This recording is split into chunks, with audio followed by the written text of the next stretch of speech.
Selamat malam saudara yang dikasihi Tuhan, kita sungguh bersyukur malam hari ini kita boleh datang kepada Tuhan. Saudara, mari kita dekatkan diri kita kepada Tuhan. Mari kita eratkan hubungan kita dengan Tuhan dengan pujian ini.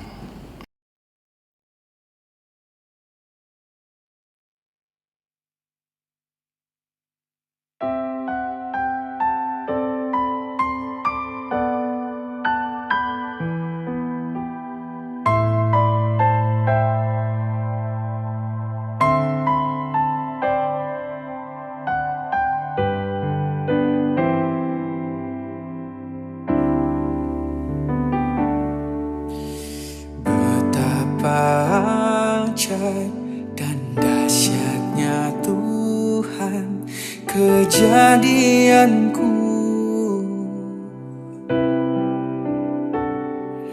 Kau menenun diriku serupa gambaranmu.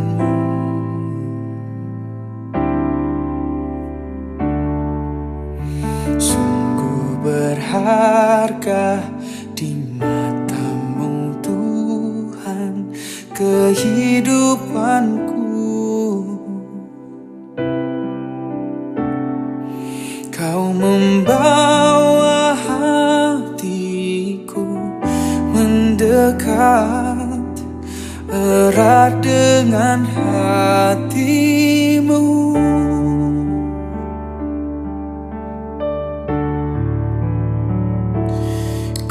Mengangkat wajahku,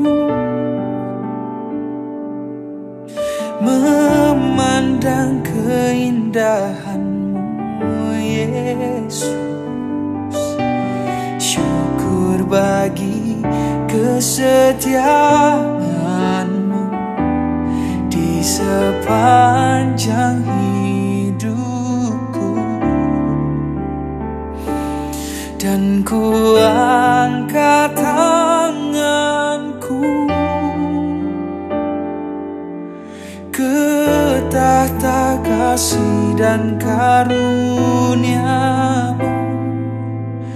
Tak sekalipun Kau tinggalkanku, Yesus sahabatku.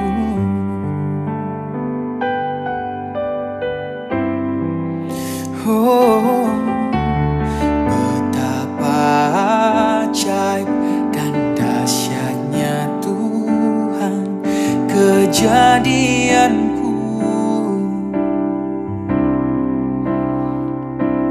Kau menenun diriku serupa gambaran.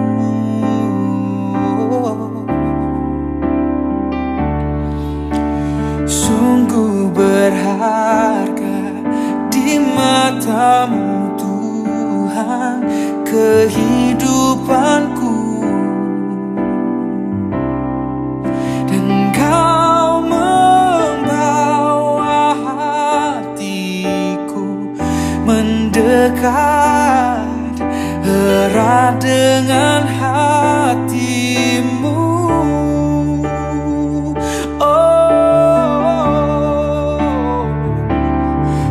Mengangkat wajahku,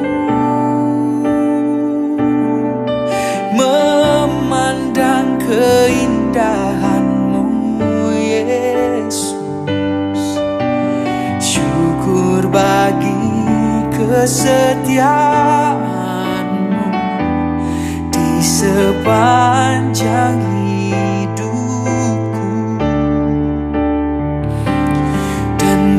angkat tanganku ke tahta kasih dan karunia-Mu. Tak sedetik pun Kau tinggalkanku,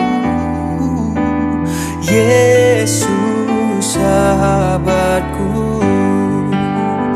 Ku mengangkat wajah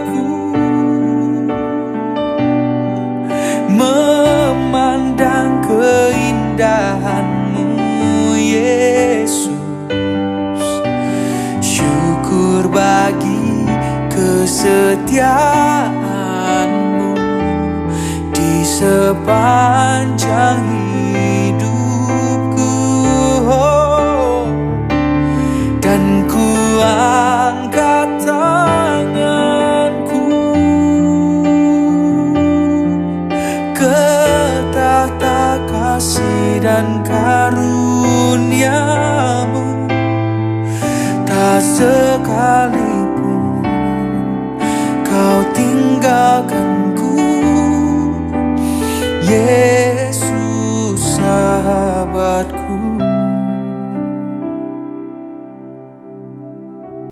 Saudara, seperti pujian ini mengatakan bahwa Yesus adalah sahabatku. Saudara, mari kita menjadikan Yesus menjadi sahabat kita. Tidak ada sahabat di dunia ini yang melebihi Yesus. Walaupun kita memiliki sahabat yang paling baik pun, tidak ada sahabat yang lebih sejati, lebih baik daripada Yesus yang menjadi sahabat kita. Saudara, saya mengajak kita melihat satu bagian firman Tuhan dari 1 Samuel 23 ayat 16. Di sana firman Tuhan menuliskan, "Maka bersiaplah Yonatan, anak Saul, lalu pergi kepada Daud di Koresa. Ia menguatkan kepercayaan kepada Daud." Saudara, waktu saya membacakan satu bagian ini, saya cukup kagum ya. Karena Yonatan menguatkan Daud, saudara. Saudara, bukankah kita lihat di pasal yang ke-17 bagaimana iman Daud itu begitu luar biasa.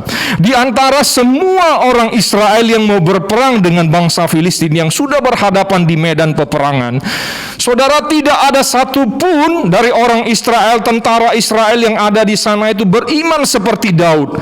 Walaupun tubuh Daud itu lebih kecil daripada mereka, saudara, tetapi iman Daud itu lebih besar daripada mereka. Oleh sebab itu tidak ada satupun mereka yang mau dan berani untuk menantang Goliat, berperang dengan Goliat 1 lawan 1 selama 40 hari. Tidak ada berani satu orang pun, dan pada saat itulah Daud datang. Dan Daud dengan imannya yang teguh, dia percaya bahwa Tuhan yang sudah melepaskan dia dari cakar beruang, dari cakar singa, Tuhan juga yang akan melepaskan dia dari Goliat. Dan iman yang begitu luar biasa, saudara, dan kita melihat hasilnya. Daud dengan tubuh yang kecil, dengan semua peralatan yang sederhana, dia tidak pakai perlengkapan perang seperti Goliat, tidak pakai baju perang, tidak pakai perisai, saudara. Dia juga tidak membawa senjata besi apapun. Karena pada waktu itu bangsa Israel masih belum bisa menempa besi untuk membuat senjata dan sebagainya. Saudara, Daud hanya mengandalkan apa? Dia hanya membawa tongkat gembalanya dan juga umban yang setiap kali dia bawa untuk menjaga domba-dombanya. Itu saja, saudara. Tidak ada besi yang dia bawa untuk melawan Goliat. Dan akhirnya Tuhan yang menyerahkan Goliat ke tangan Daud, dan Daud itu bisa memancung kepala Goliat, menunjukkan satu kekalahan yang telak daripada Goliat pada saat melawan Daud. Saudara, bukankah ini iman yang begitu perkasa? Tetapi mengapa di bagian ini, saudara, di sana diceritakan bahwa Yonatan itu menguatkan kepercayaan Daud? Tentulah, saudara, Daud pada saat itu memang butuh kekuatan. Oleh sebab itu Yonatan datang menguatkan dia. Di dalam kondisi bagaimana Daud itu membutuhkan kekuatan, saudara? Saudara, pada waktu Daud berhasil membunuh Goliat, orang Israel itu menyanjung Daud. Saul membunuh beribu-ribu, sedangkan Daud membunuh berlaksa-laksa. Dan akhirnya Saul mendengar dan Saul merasa dengki. Dia iri kepada Daud. Kenapa rakyatku mengatakan seperti itu? Bahwa Daud itu lebih hebat daripada saya. Lalu kemudian mulai pada saat itu Saul terus mau membunuh Daud. Saudara, pada satu kesempatan di istana, Saul pernah mengambil tombak untuk menancapkan Daud di dinding sampai 2 kali. Tetapi Tuhan yang menolong Daud sehingga Saul gagal untuk membunuh Daud. Lalu kemudian juga saudara, cara Saul yang berikutnya untuk membunuh Daud adalah dia mengangkat Daud sebagai kepala pasukan supaya dia berada di paling depan, berhadapan dekat dengan musuh supaya dia bisa terbunuh. Tetapi juga rencana Saul itu gagal. Saudara, Tuhan itu membuat Daud berhasil di dalam peperangannya. Tuhan melindungi Daud sehingga Daud tidak terbunuh. Lalu kemudian saudara, Saul juga mencari cara. Dia menikahi Daud dengan anaknya. Tetapi dengan satu persyaratan. Emas kawinnya adalah kulit katan, 100 kulit katan orang Filistin. Maaf saudara, kulit katan itu adalah kulit dari kemaluan laki-laki ya, seperti orang disunat ya, kulitnya itu 100 orang itu diambil. Nah, itulah mas kawinnya saudara. Ini adalah satu mas kawin yang aneh sekali ya.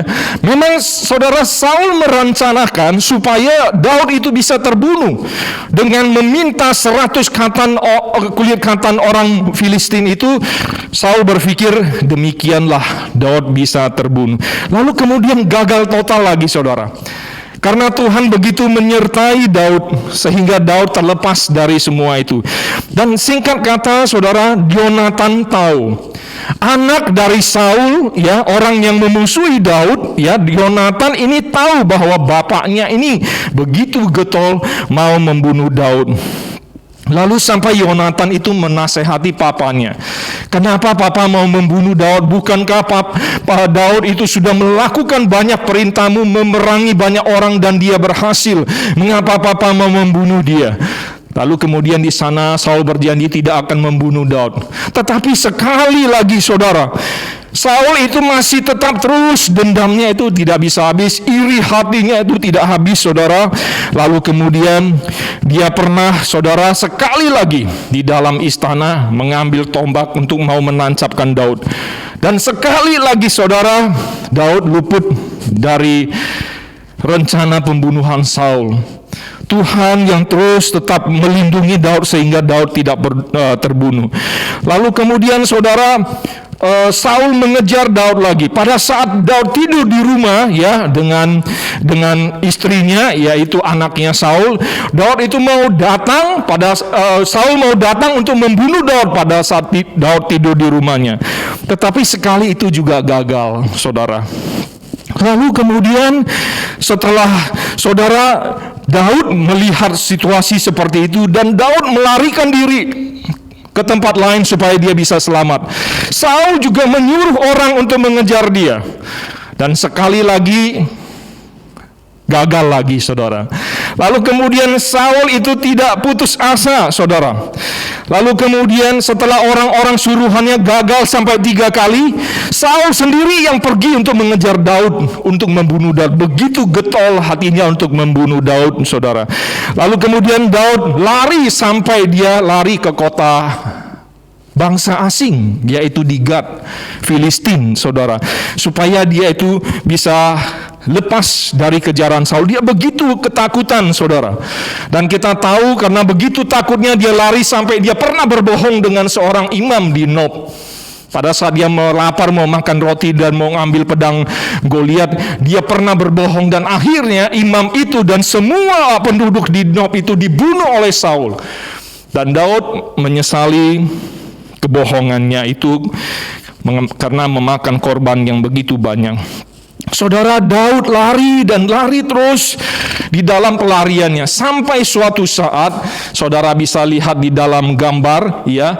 Inilah kisah dari renungan kita hari ini.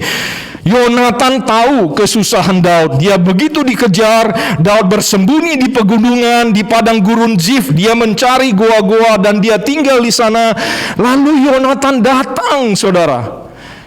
Yonatan menguatkan Daud, menguatkan kepercayaannya kepada Allah. Saudara yang dikasihi Tuhan, bukankah ini adalah seorang sahabat yang sejati? Dia tahu sahabatnya Daud itu begitu susah hati karena dia tahu bapaknya itu mau membunuh dia. bertubi-tubi ya bapaknya tuh mau membunuh dia, sampai Daud lari, dia kejar terus, dan akhirnya sampai di padang gurun Zif, Yonatan datang. Saudara, waktu Yonatan datang, Yonatan tahu bagi dia itu bukan merupakan sesuatu hal yang aman, karena dia menempuh bahaya untuk bisa sampai kepada Daud, menguatkan Daud. Nah, saudara yang dikasihi Tuhan, Yonatan adalah sahabat sejati dari Daud yang menguatkan Daud. Tetapi di balik itu, kita melihat ada sahabat yang lebih sejati daripada Yonatan. Sahabat Daud yang begitu sejati. Sahabat yang tidak pernah berubah, yaitu Tuhan sendiri.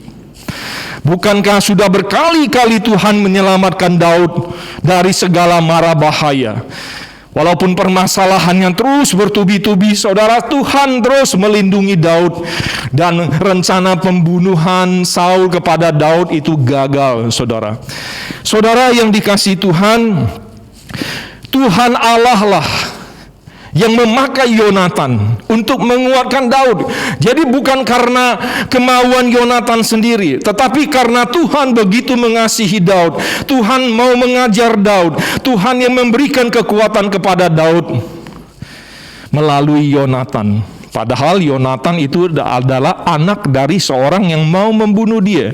Saudara bisa bayangkan ya, seharusnya Yonatan itu dia putra mahkota, anak tertua dari Saul. Dia bisa saja menjadi raja setelah bapaknya. Tetapi Yonatan tidak punya hati yang seperti itu. Saya percaya bukan karena Yonatan punya karakter yang seperti itu, tetapi memang Allah yang memakai Yonatan. Untuk Yonatan itu bisa menjadi sahabat Daud yang terus menolong Daud, menguatkan Daud. Dia dipakai Allah terus menerus, saudara. Saudara yang dikasihi Tuhan, mungkin di dalam kehidupan kita merasakan ada masalah bertubi-tubi datang terus menghampiri kita. Seperti Daud, masalahnya dikejar-kejar terus oleh Saul untuk mau dibunuh Saul. Sepertinya masalah itu tidak selesai dan datang terus, saudara. Saudara yang dikasihi Tuhan, ingatlah, ada sahabat kita yang paling sejati, yaitu Tuhan Yesus. Bukankah selama ini mungkin secara sadar atau tidak sadar ya, ada orang-orang yang memakai, yang dipakai oleh Tuhan ya, orang-orang yang dipakai oleh Tuhan yang datang menguatkan kita. Dan kita merasa inilah sahabat sejati saya. Iya, saudara, sebagai manusia inilah sahabat sejatinya. Tetapi jangan lupa, ada sahabat yang lebih sejati, yaitu Allah di dalam kehidupan kita. Allah itu tidak pernah meninggalkan kita. Oleh sebab itu ketika kita bermasalah bertubi-tubi, sepertinya tidak ada orang lain yang menolong kita, tetaplah percaya kepada Allah. Karena di balik itu semua, Allah mengontrol segala sesuatu, mengatur segala sesuatu, yang terus menerus menyertai kita, melindungi kita, memberikan kekuatan kepada kita. Apapun masalah saudara sampai hari ini, yang sepertinya begitu besar, yang terasa menjepit, yang sepertinya kita tidak bisa keluar dari masalah itu, ingatlah ada Tuhan yang selalu menyertai, ada Tuhan yang selalu melindungi dan bisa mengeluarkan kita dari permasalahan tersebut. Percayalah kepada Tuhan saja.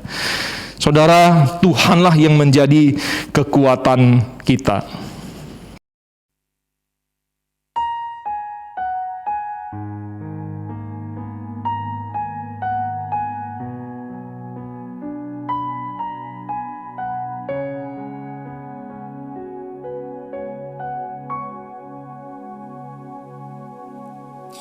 Engkaulah kekuatanku,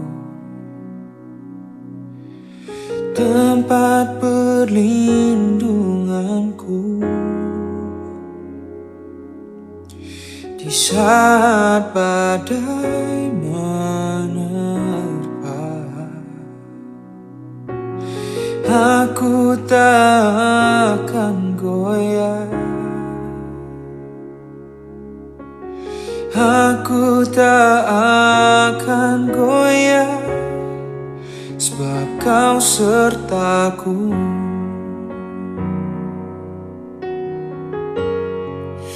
sejauh langit dari bumi, begitu besarnya kasih-Mu, penuhi hati kami yang rindu menyembah-Mu.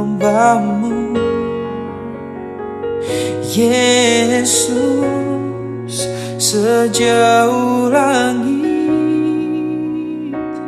dari bumi, begitu besarnya kasih-Mu. Engkaulah Tuhan, kekuatanku, sukacitaku.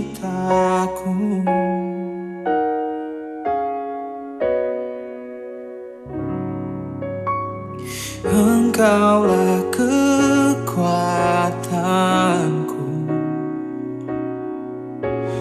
tempat perlindunganku di saat badai menerpa. Oh, aku tak akan goyah. Oh, aku tak akan goyah, sebab Kau sertaku. Sejauh langit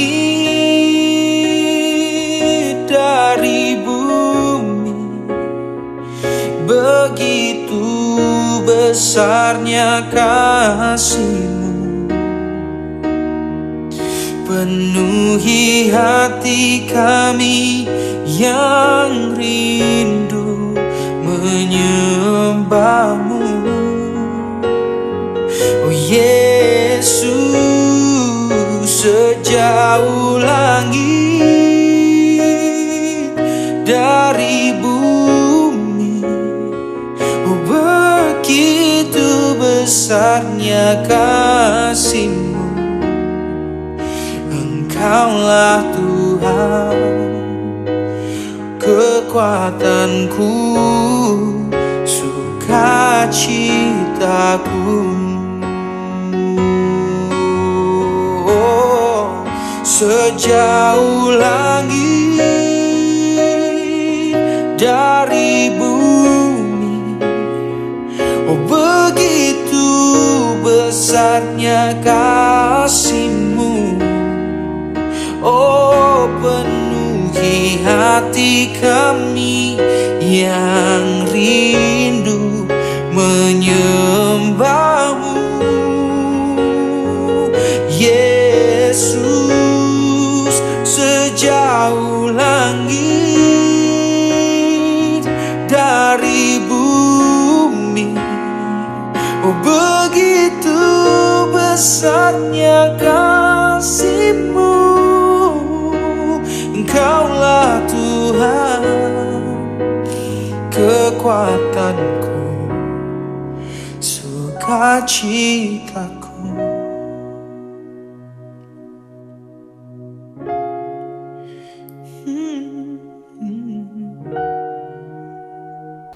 Saudara yang dikasihi Tuhan, kita akan sama-sama berdoa untuk PGTI Sulsel.